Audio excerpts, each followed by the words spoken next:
So, ito na nga si Mars. So, gagawa na naman siya ng simple recipe lang daw ang atake natin ngayon. O, kumuha lang siya ng isang itlog. O, ayan, o. Ganyan, o. Tapos, ayan, inipit niya dyan. Tapos, binuksan ng butas na kutsara, tinuktok-tok-tok. Very, ano lang daw, mahinahon lang. O, bawal daw, medyo mabasag. O, tapos yan, unti-unti, ayan. Pero binasag. Binasag din yung pinaka parang shell, nakakaloka. Tapos, kumuha ng injection. Oo, ganyan niya hiniwalay yung egg yolk sa egg white. Ganyan.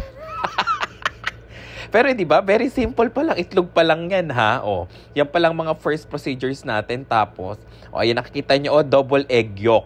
Oh, 'di ba pang mayaman yung egg ni Mars. Oh, pero may egg white pa rin ano.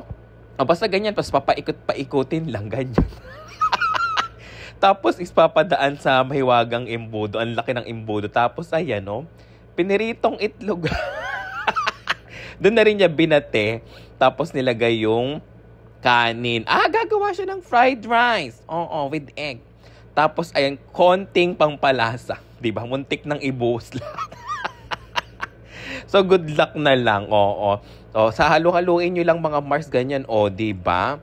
O, ganyan lang ang recipe. Napaka-simple lang. O, sinangag lang na may itlog. O, hinango niya dyan sa may plato. And then, ayan, kumuha siya ng plastic. Ayan. Ano naman kayang gagawin ni Mars? So, basta nilagay niya dyan sa may plastic. Ayan, pinapakita niya. Tapos, ipa-flat niyo lang ng paganyan mga Mars. So, ayan. O, tapos, lalagyan ng yan. Tinatakan yung plastic. Ayan. Tapos, kumuha siya ng, ano yan?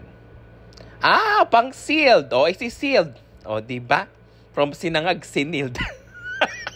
Anong balak ni Mars dito? Naka-vacuum sealed pa ang taray.